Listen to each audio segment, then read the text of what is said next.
My name is Elias. Most people in this town look at me and see a retired mechanic, a man who keeps to himself.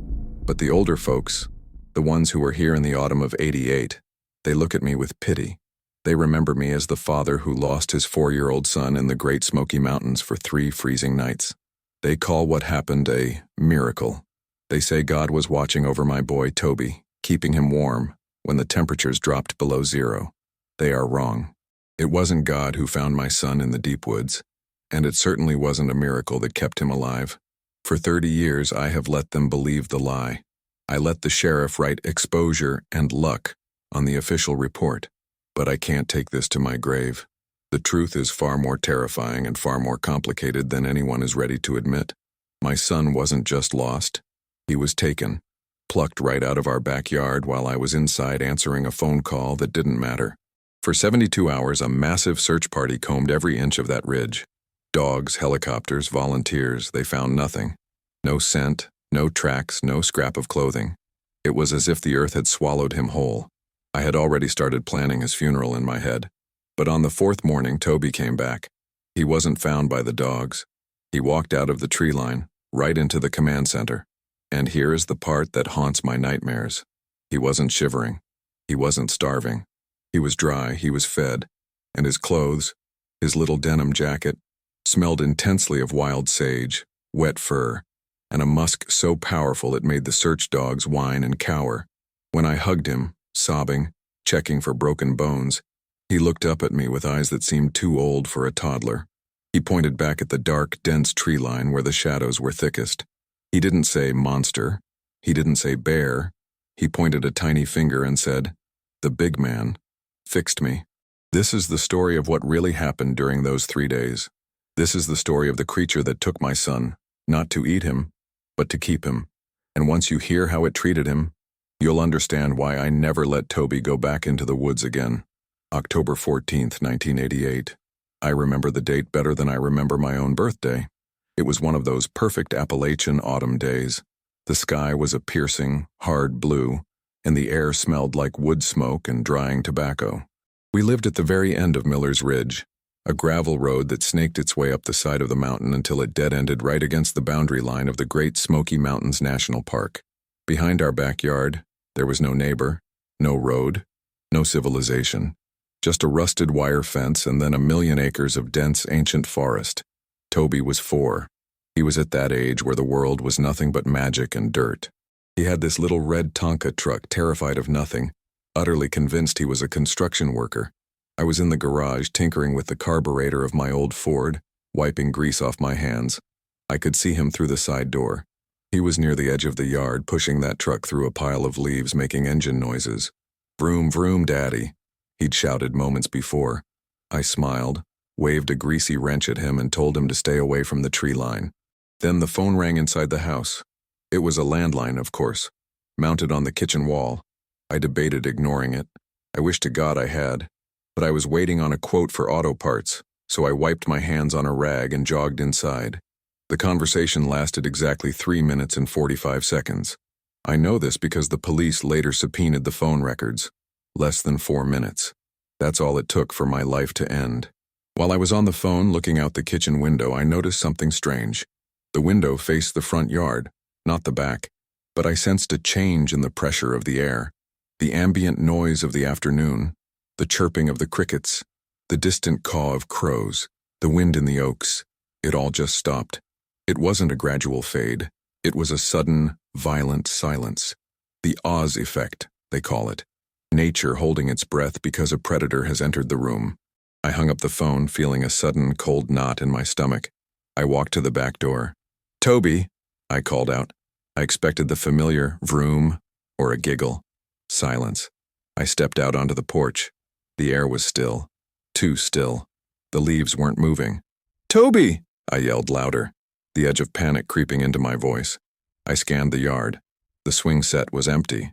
The sandbox was undisturbed. I ran to the spot where he had been playing. The pile of leaves was scattered. And there, sitting upright in the dirt, was the red Tonka truck. The wheels were still spinning slowly. Spinning.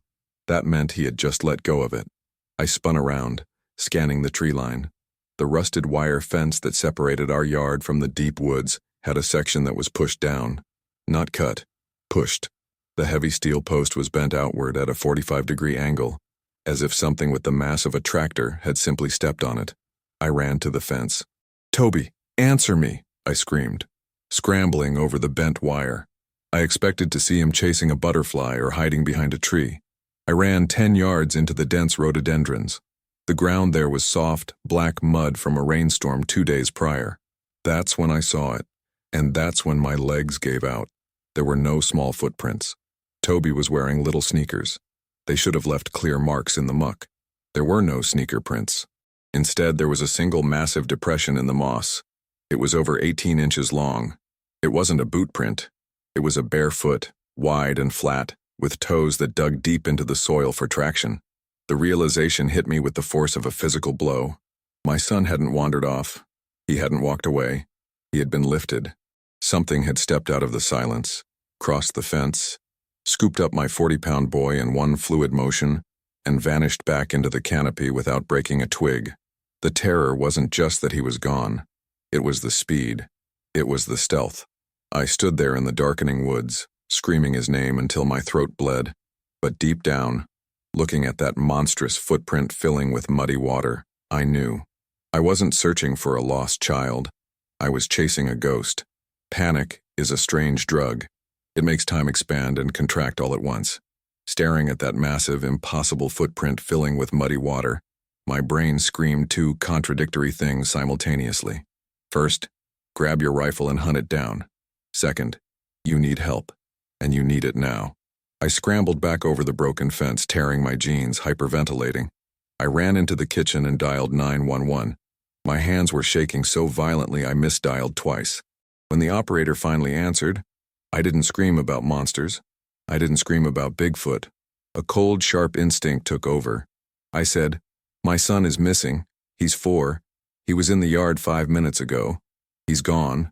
But it was in the 20 minutes before the sheriff arrived that I made the decision that has weighed on my soul ever since. I went back out to the tree line. I looked at the footprint again. It was distinct. Too distinct. The mid-tarsal break, the splay of the toes. It was biological proof of something science said didn't exist. I knew Sheriff Brody. He was a good man, but he was a pragmatic, no-nonsense lawman. If I dragged him over here and showed him a monster track, he wouldn't see a clue. He would see a grieving father having a psychotic break. He would think I was hysterical or worse, that I was fabricating a hoax to cover up a domestic accident. They would waste precious hours questioning my sanity instead of combing the woods. I looked at the dark canopy where my son had vanished. I knew that whatever took him was fast and immense. If I wanted a search party, helicopters, dogs, men with radios, I needed them to believe this was a standard missing persons case. I needed them to look for a boy, not a legend. So, I did the unthinkable. I stepped into the mud. I put my own work boot over the massive print. I stomped. I twisted my heel. I ground the evidence of the creature into a nondescript slurry of mud and leaves. I erased the only clue I had to save the credibility of the search. It felt like a betrayal. It felt like I was protecting the kidnapper. But I was gambling on numbers. I needed manpower more than I needed validation. When the cruisers arrived, flashing blue lights painting my house in surreal strokes, I played the part I had written for myself. I was the distraught father whose son had wandered off chasing a squirrel. I pointed to the broken fence and lied. He must have climbed over. He's strong for his age. Sheriff Brody bought it. Within an hour, the machinery of a rescue operation was in full swing. But as I watched the volunteers lining up with flashlights, entering the woods I knew were inhabited by a giant, I felt a sick knot of guilt.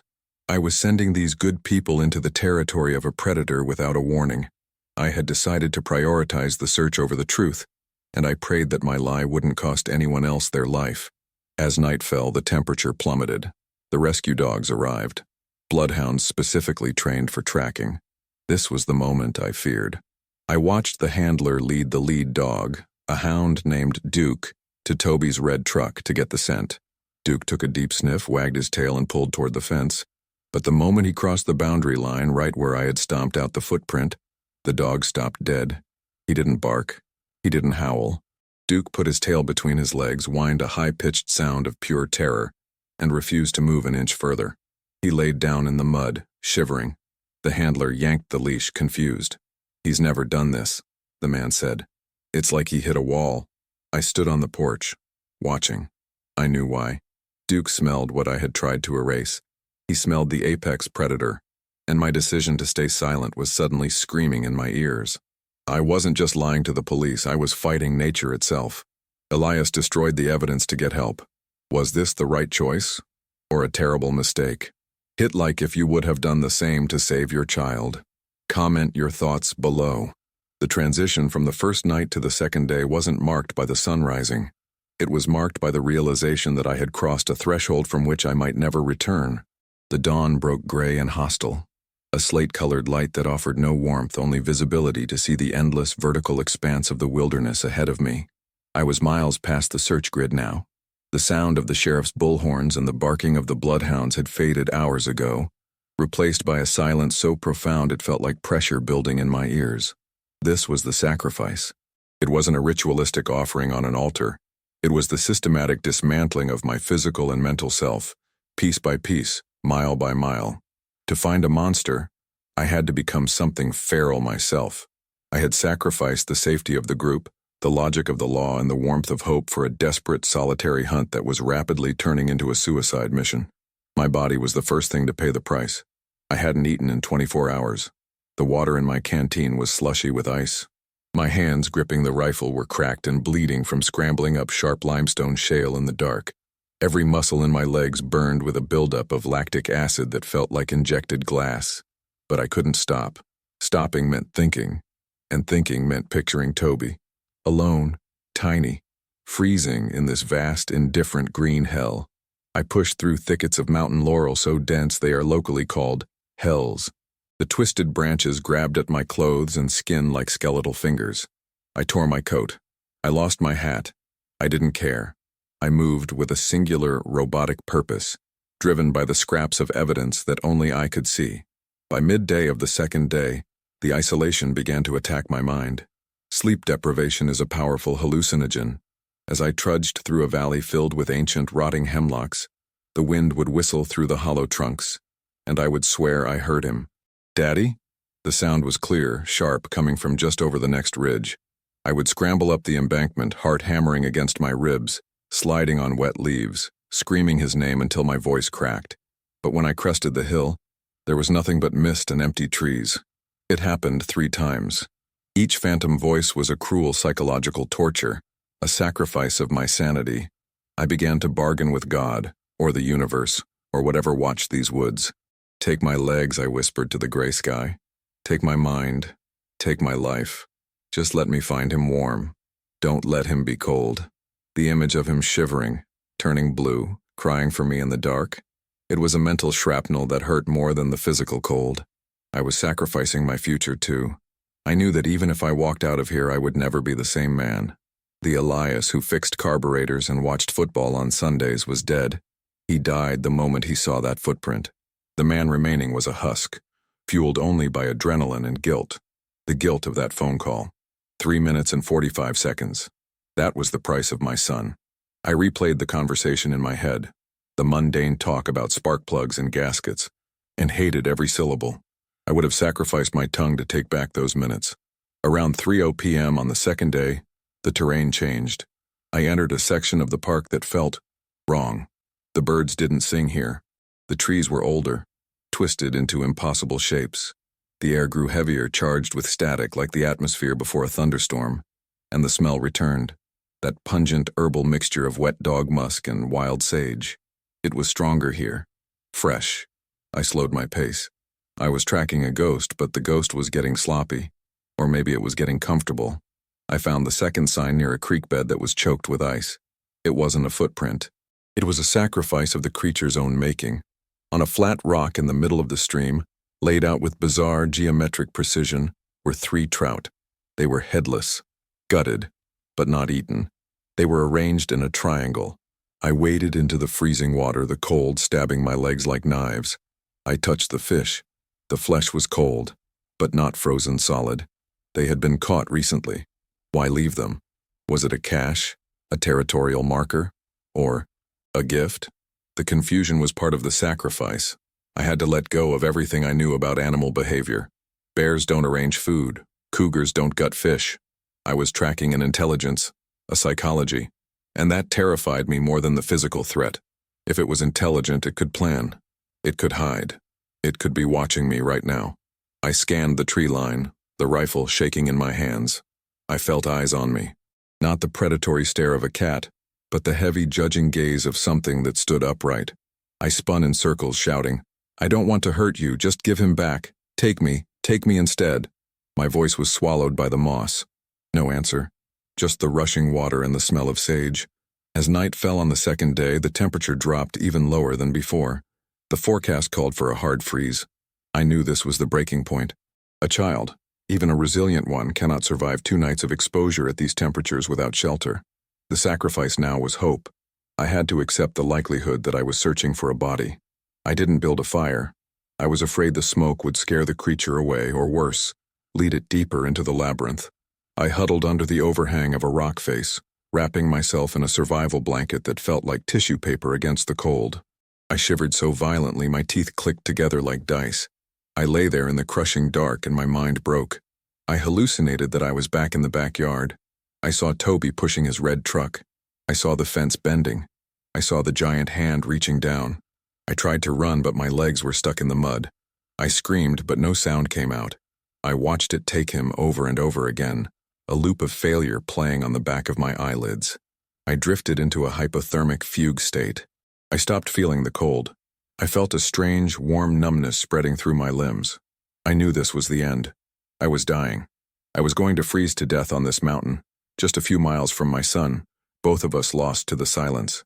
But then, somewhere in the deep reptilian part of my brain, a sound registered. Not a hallucination. A real physical sound echoing off the canyon walls. It was a rhythmic, hollow thudding, like wood hitting wood. Thump, thump, thump. It was slow, deliberate. It sounded like a heartbeat amplified by the forest.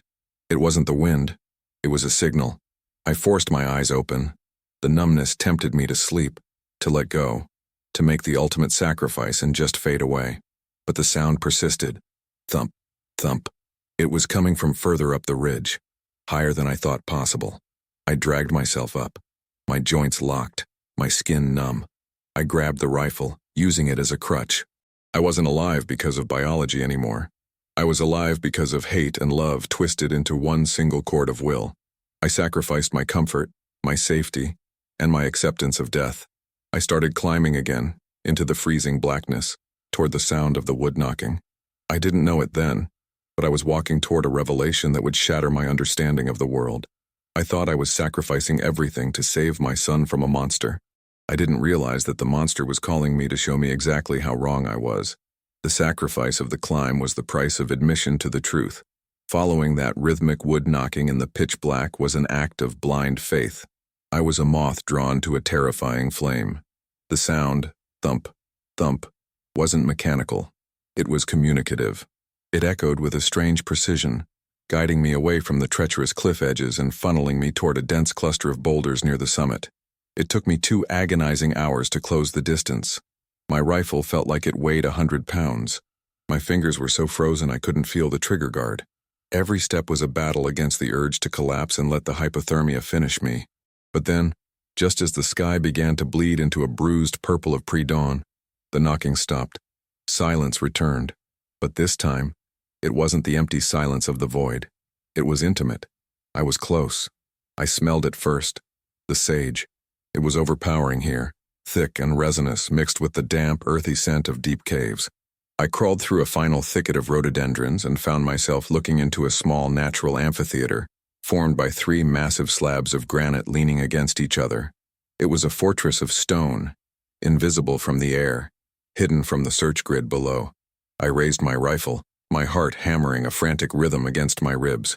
I expected to see a massacre. I expected to see my son's broken body. I steeled myself for the violence I was about to commit. I peered around the edge of the granite.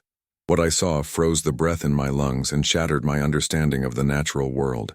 There was no fire, yet the space under the overhang seemed warm, insulated by piles of dry pine needles and woven branches. And there, in the center of this nest, was the creature. It was colossal, Even sitting cross-legged, its back hunched against the stone ceiling. It was massive, a mountain of dark, matted fur that seemed to absorb the dim light. Its shoulders were broad enough to span a doorway, but it wasn't posturing. It wasn't roaring. It was cradling something. Curled up against the creature's massive chest, almost lost in the thick fur, was Toby. My finger tightened on the trigger. The instinct to shoot was overwhelming. Get away from him, my mind screamed, but I couldn't fire. The angle was too risky, and something was wrong. Toby wasn't struggling. He wasn't crying. He was asleep. Deeply, peacefully asleep. I watched, paralyzed by cognitive dissonance as the creature moved. Its hand, a hand the size of a catcher's mitt, with black, leathery skin and thick, claw-like nails, moved slowly over my son's back. It wasn't restraining him. It was adjusting him. The creature carefully pulled a layer of dry moss and woven fur, perhaps from a deer, closer around Toby's shoulders, tucking him in with a delicacy that defied its size. Then, the creature dipped its head. It made a low, rumbling sound, a purr that vibrated through the rock floor. It pressed its face gently against the top of Toby's head, inhaling the scent of his hair. It was a gesture of pure, primal affection, a parent checking on its young.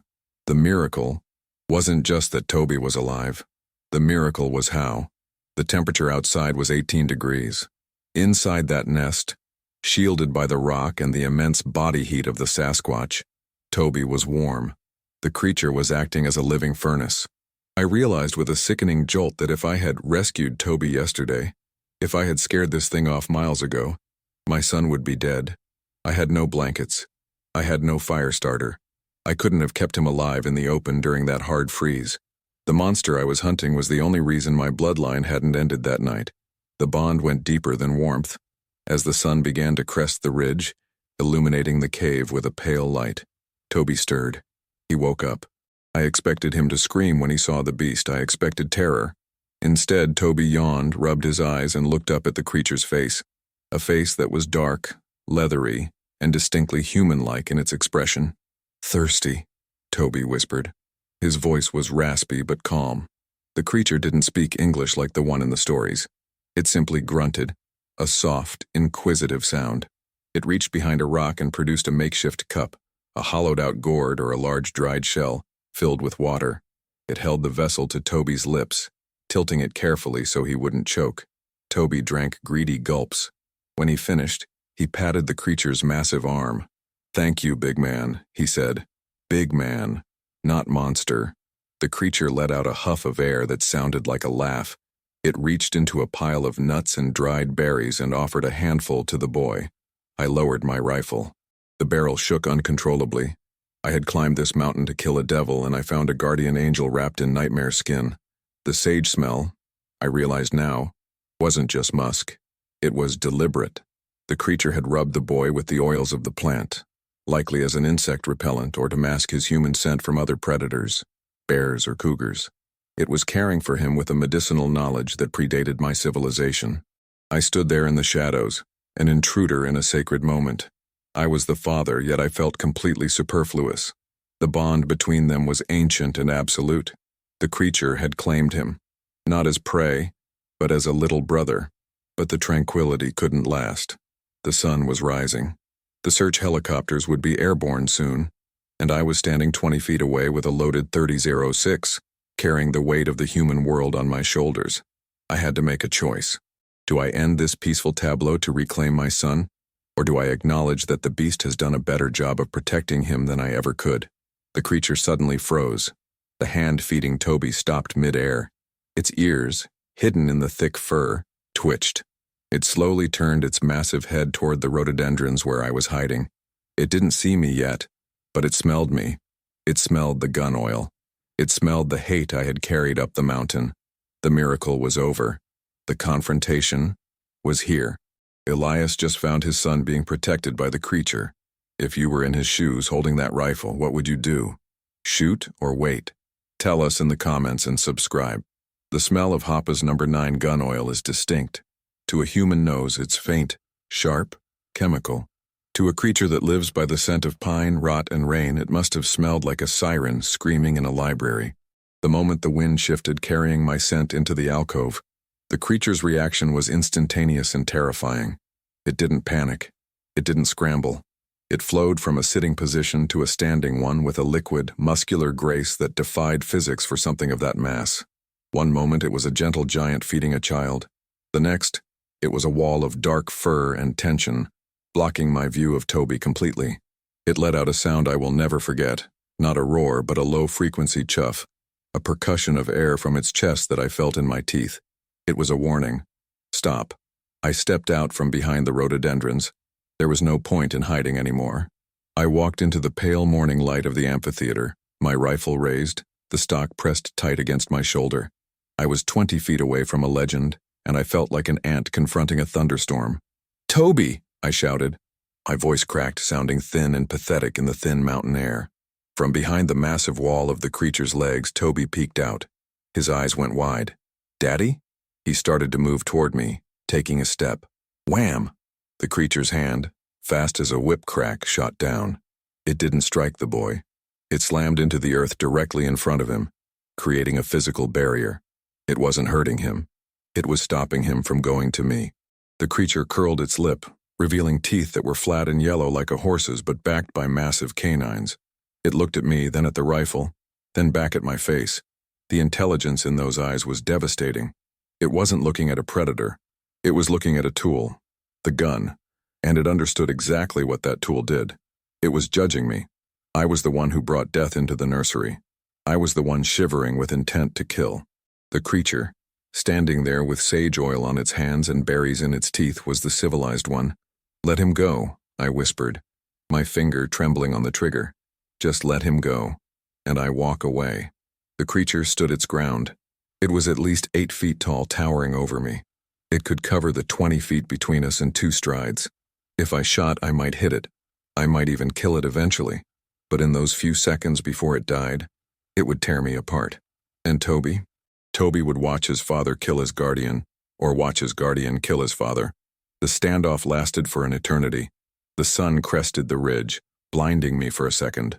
I blinked, sweat stinging my eyes. Then, the creature did something that shocked me more than its existence. It slowly, deliberately turned its head to look down at Toby. It made a soft, cooing sound. Whoop whoop. It nudged the boy gently with its knuckle. Toby looked up at the beast. "Go?" he asked. The creature grunted. It wasn't holding him hostage. It was waiting for me to prove I was safe. It wouldn't release the little brother to a man holding a boomstick. The realization hit me like a slap. I was the threat. I was the reason the reunion wasn't happening. I looked at Toby. He was warm. He was safe. He was fed. This thing had saved him from the freeze. If I pulled that trigger, I would be murdering a savior. Slowly, agonizingly, I took my finger off the trigger. I engaged the safety. Click. The sound was loud in the silence. I lowered the rifle. Then, moving with slow, exaggerated movements, I knelt down and placed the weapon on the rocky ground. I stood up and backed away, my hands raised, palms open. "I'm sorry," I said, my voice breaking. I wasn't speaking to Toby. I was speaking to the Sasquatch. The creature watched me. It sniffed the air again. It seemed to register the drop in aggression. The tension in its shoulders dropped by a fraction. It looked down at Toby and gave him a gentle push between the shoulder blades. Toby ran. He crossed the 20 feet of rocky ground and slammed into my legs. I fell to my knees, wrapping my arms around him, burying my face in his sage-scented jacket. I sobbed, uncontrollable, heaving sobs of relief and shame. I checked his fingers, his face. He was perfect. "He fixed me, Daddy," Toby whispered into my ear. He kept the cold away. I looked up. The creature was still watching us. It hadn't moved. It stood like a sentinel, its silhouette framed by the rising sun. It wasn't fearful. It looked satisfied. It had completed its task.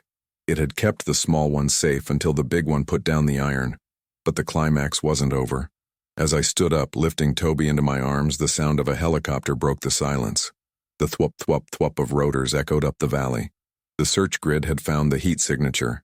The creature looked up at the sky, its expression twisting into annoyance. It looked at me one last time. It pointed a massive finger at the rifle I had left on the ground. Then it pointed to the edge of the cliff, the way back down. It was an order. Leave. Now. I didn't argue. I grabbed the rifle. Not to shoot, but because I couldn't leave it for the beast. And I backed away. The creature didn't chase us. But as we scrambled down the scree slope, heading back toward the tree line where the rescue team would eventually find us, I heard it one last time. A massive, wood-splintering crack. I looked back. The creature had snapped a sapling in half with one hand. It threw the top half down the mountain after us. It wasn't an attack. It was a period at the end of a sentence. Do not come back. We descended in silence. I carried Toby the whole way, his small head resting on my shoulder. He smelled of the wild. He smelled of a mystery I could never explain to the sheriff. As we neared the command center, I stopped. I used my own shirt to wipe the sage oil off his face. I tried to clean the muck from his shoes. I was already constructing the lie. We walked out, I whispered to myself. I found him and we walked out. But I knew the truth. We were let go. We were judged, found wanting, and dismissed by the king of the mountain. The descent back to the world of men was a blur of noise and flashing lights. When we broke through the final tree line and stumbled onto the gravel of the logging road, the chaos was immediate. Men in orange vests swarmed us. Radios crackled. A paramedic tried to pull Toby from my arms, but I held him so tight my knuckles turned white. I wasn't ready to let go. Not yet. The transformation began in the back of the ambulance. As the adrenaline crashed, the reality of the lie I had to construct set in. Sheriff Brody was there, his face gray with exhaustion, looking at me with a mixture of relief and suspicion. "Where was he, Elias?" he asked. "We combed that ridge 3 times. I looked at my son, wrapped in a thermal foil blanket, sucking on a juice box. I wiped a smudge of dirt from a cave 5 miles up, off his cheek. He was tucked under a rock ledge. I lied, my voice flat and hollow. "Just missed him, I guess. He's a tough kid." The sheriff nodded, accepting the impossible because the alternative was unthinkable. But the real test came at the hospital. Dr. Evans was an old-school country doctor, the kind who had seen everything from tractor accidents to bear maulings. He examined Toby for an hour. I stood in the corner of the sterile white room, watching the doctor's brow furrow deeper and deeper. He checked Toby's fingers. He checked his toes. He listened to his lungs. Finally, he took off his stethoscope and turned to me. "Elias, I need you to explain something to me." "What is it?" I asked, my heart hammering. The low last night was 18 degrees. With the wind chill, it was closer to 10. Toby was out there for 3 nights in a denim jacket and a t-shirt. The doctor pointed to the chart. "He doesn't have frostbite. He doesn't have hypothermia. He isn't even dehydrated." He walked over to Toby and sniffed the boy's hair. "And he smells like he's been dipped in a vat of wild sage and something else. Menthol? Camphor?"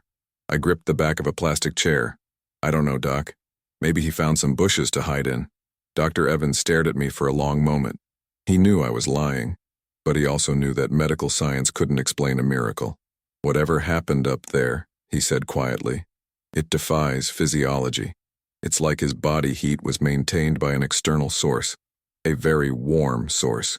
We took Toby home the next day. The town called it divine intervention.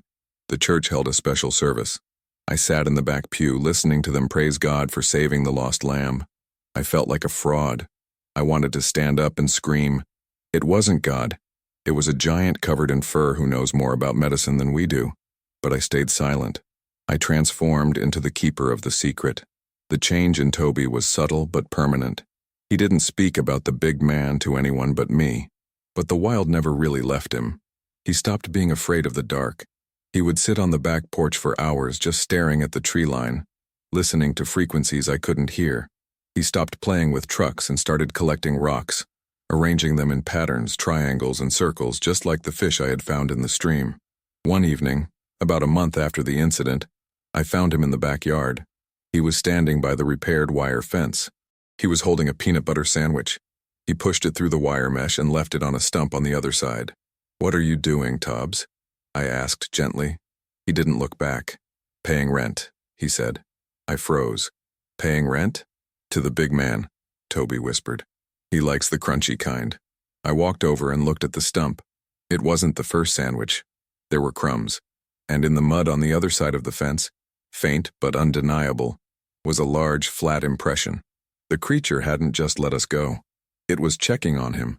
It was watching over its investment. My own transformation was absolute. I sold my guns. All of them. I couldn't bear the weight of a rifle anymore. I stopped hunting. How could I kill a deer or a bear knowing that the apex of the forest had spared my only son? I became a vegetarian, much to the confusion of my friends. The idea of consuming flesh felt like a betrayal of the pact made in that cave. I became paranoid, but not for my safety. I was terrified that someone else would find them. I bought the 20 acres adjacent to my property just to keep developers away. I posted no trespassing signs every 50 feet. I became the angry old man on the mountain, the eccentric recluse. They thought I was crazy. They didn't know I was a sentry. I am 65 now. Toby is grown, moved away to the city where the lights are bright and the woods are far away. He rarely talks about it, but I see it in him. A calmness, a strength that isn't quite human. He survived the cold, and now the cold can't touch him. But I am still here. Every night I sit on this porch. I listen to the crickets. And sometimes when the wind is right and the autumn air turns crisp, I smell it. That heavy, pungent scent of wild sage and musk. And I hear a rhythmic thump, thump from the high ridge. I don't investigate. I just pour a second cup of coffee, set it on the railing, and nod into the darkness. I am not the master of this domain. I am just a tenant, tolerated by the landlord because I keep the secret, and the rent comes due every single day in the form of my silence. I look at this tiny shoe sometimes. It's the only thing I kept from that week. Muddy, worn, terrified. It reminds me of the man I used to be. Arrogant, fearful, armed. A man who thought he owned the mountain. We spend our lives building fences.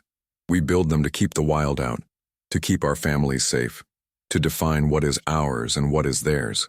But those 3 days taught me that fences are just illusions. The world is older, deeper, and far more complex than our boundaries suggest. They call him a monster. They tell stories to scare children, painting him as a beast of blood and violence. But I know the truth. I know the warmth of that cave. I know the gentleness of a hand that could crush stone but chose to tuck in a child. The real monsters aren't the ones hiding in the woods. The real monsters are ignorance and fear. The creature on that ridge didn't take my son to hurt him. He took him because he saw a vulnerable life that needed protecting from the cold that we couldn't stop. He was a better father in that storm than I was. So if you ever find yourself deep in the Smokies and you smell wild sage where it shouldn't be, or hear a knock on wood that chills your spine, don't raise your rifle. Don't run. Just bow your head, offer a little respect, and maybe leave a sandwich on a stump. You are not walking through empty woods. You are walking through a kingdom, and the king is watching. This story changes everything we know about Bigfoot. Do you think they are protectors or predators? Share this video to spread the truth and comment your theory below. Subscribe for more files from the unknown.